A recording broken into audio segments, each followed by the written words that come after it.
Assalamualaikum warahmatullahi wabarakatuh. Perkenalkan nama saya Muhammad Roni Gunawan, S1 Keperawatan dari Stikes Piala Sakti Kota Praman. Saya akan mempresentasikan yang berjudul cairan elektrolit. Silakan menyaksikan. Definisi kebutuhan cairan tubuh.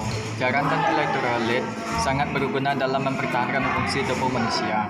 Kebutuhan cairan dan elektrolit bagi manusia berbeda-beda sesuai dengan tingkat usia seseorang.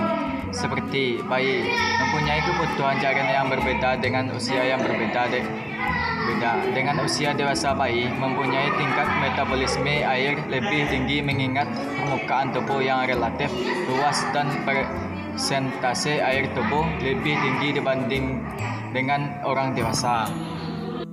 Pengaturan kebutuhan cairan dan elektrolit dalam tubuh diatur oleh ginjal, kulit, paru-paru, dan gastrointestinal. Ginjal merupakan organ yang memiliki peran cukup besar dalam mengatur kebutuhan cairan dan elektrolit. Ginjal memiliki fungsi yakni sebagai pengatur air, pengatur konsentrasi garam dalam darah, pengatur keseimbangan asam-asam darah, dan pengatur ekskresi bahan buangan atau kelebihan garam.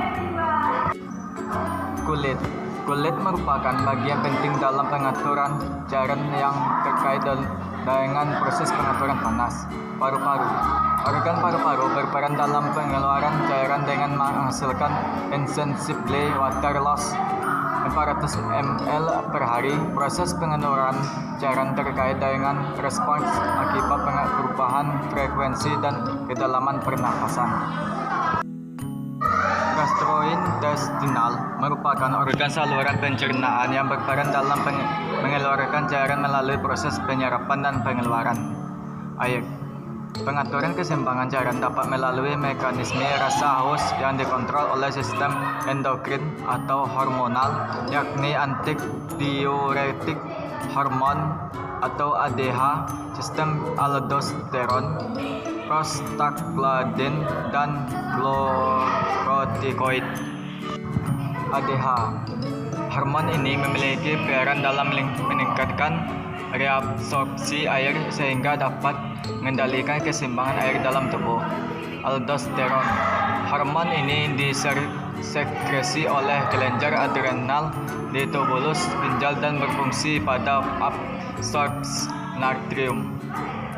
Prostaglandin merupakan asam lemak yang terdapat pada jaringan yang berfungsi merespons radang, pengendalian tekanan darah, kontraksi. Kebutuhan cairan tubuh bagi manusia. Kebutuhan cairan merupakan bagian dari kebutuhan dasar manusia secara fisiologis. Kebutuhan ini memiliki proporsi sebesar dalam bagian tubuh dengan hampir 90% dari total berat badan secara keseluruhan. Persentase cairan tubuh berbeda berdasarkan usia. Persentase cairan tubuh BBL sekitar 75% dari total berat badan. Pria dewasa 57% dari total berat badan. Wanita dewasa 55% dari total berat badan. Dan dewasa tua 45% dari total berat badan. Faktor yang mempengaruhi dalam pengaturan cairan. Proses pengaturan cairan dipengaruhi oleh dua faktor, yakni tekanan cairan dan membrane sempermeabel. Tekanan cairan, proses difusi dan osmosis melibatkan adanya tekanan cairan.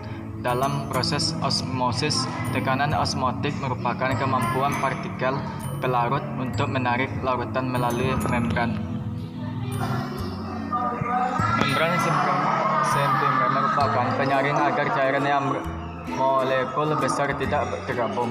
Membran ini sempermeabel ini terdapat pada dinding kapiler pembuluh darah. Jenis-jenis cairan zat gizi atau nutrien. Pasien yang istirahat di tempat tidur memerlukan kalori 450 kalori setiap hari. Cairan nutrien dapat diberikan melalui intravena dalam bentuk karbohidrat, nitrogen, dan vitamin untuk metabolisme. Cairan nutrien terdiri atas zat sebagai berikut: karbohidrat dan air. Contohnya dextrosi atau glukosa, levosa atau fruktosa serta sugar, asam amino contohnya amigen, aminosol, dan trafamin, lemak contohnya lipomul dan liposin, blood volume expanders, blood gangguan atau masalah dalam pemenuhan kebutuhan cairan, macam-macam dehidrasi, kurang volume cairan, kekurangan cairan eksternal dapat terjadi karena penurunan asupan cairan dan kelebihan pengeluaran cairan. Macam dehidrasi atau kurang volume cairan berdasarkan derajatnya adalah sebagai berikut. Yang pertama, dehidrasi berat. Yang kedua, pengeluaran atau kehilangan cairan 4,L. Yang ketiga, serum natrium 159 kurang 166 mQ per L. Hipotensi, turbokulit buruk, oliguria, nadi dan pernapasan meningkatkan, kehilangan cairan, kebutuhan elektrolit. Elektrolit terdapat pada seluruh cairan tubuh. Cairan tubuh mengandung oksigen, nutrien, dan sisa metabolisme atau seperti karbohidroksida yang semuanya disebut dengan ion. Beberapa jenis garam dalam air akan dipecah dalam bentuk ion elektrolit. Contohnya natri akan dipecah menjadi Na ditambah dan Cl. Komposisi elektrolit dalam plasma sebagai berikut. Natrium 135 kurang 145 mEq per L. Kalium 3,5 kurang 5,3 mEq per L. Fluorida 100 kurang 106 mEq per L. Bikarbonat arteri 22 kurang 26 mEq per L. Bikarbonat vena 24 kurang 30 mQ per L. Kalsium 4 kurang 5 mEq per L.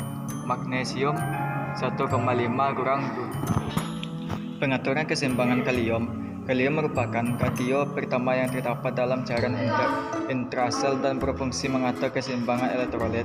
Keseimbangan kalium ini diatur oleh ginjal dengan magnesium, perubahan ion natrium dalam tubulus ginjal, dan sekresi aldosteron. Sistem pengaturan melalui 3 langkah yaitu sebagai berikut. Peningkatan konsentrasi kalium dalam cairan intrasel yang menyebabkan peningkatan produksi aldosteron. Peningkatan jumlah aldosteron akan mempengaruhi jumlah kalium yang dikeluarkan melalui ginjal. Gangguan atau masalah kebutuhan elektrolit. Hiponatremia.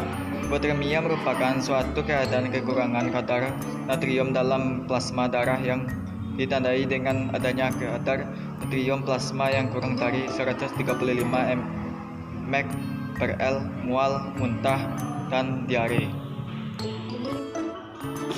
Hipernatremia. Hipernatremia merupakan suatu keadaan kadar natrium dalam plasma tinggi yang ditandai dengan adanya mukosa kering, oliguria atau anuria, tekor, kulit buruk dan permukaan kulit membengkak, kulit kemerahan, lidah kering dan kemerahan, konvulsi. Hipokalemia, suatu keadaan kekurangan kadar kalium dalam darah. Hipokalemia ini dapat terjadi sangat cepat, sering terjadi pada pasien yang mengalami diare berkepanjangan. Hiperkalemia.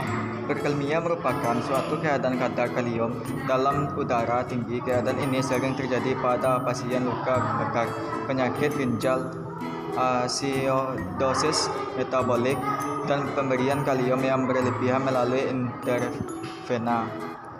Hipokalsemia merupakan kekurangan kadar kalsium dalam plasma darah. Hipokalsemia ditandai dengan adanya kram otot dan kram perut, kejang, bingung, kadar kalsium dalam plasma kurang dari 4,3 mg per L, serta kesempatan pada jaringan dan sekitar mulut. Hanya itu yang saya sampaikan. Bila ada kesalahan atau kekurangan, saya minta maaf. Assalamualaikum warahmatullahi wabarakatuh.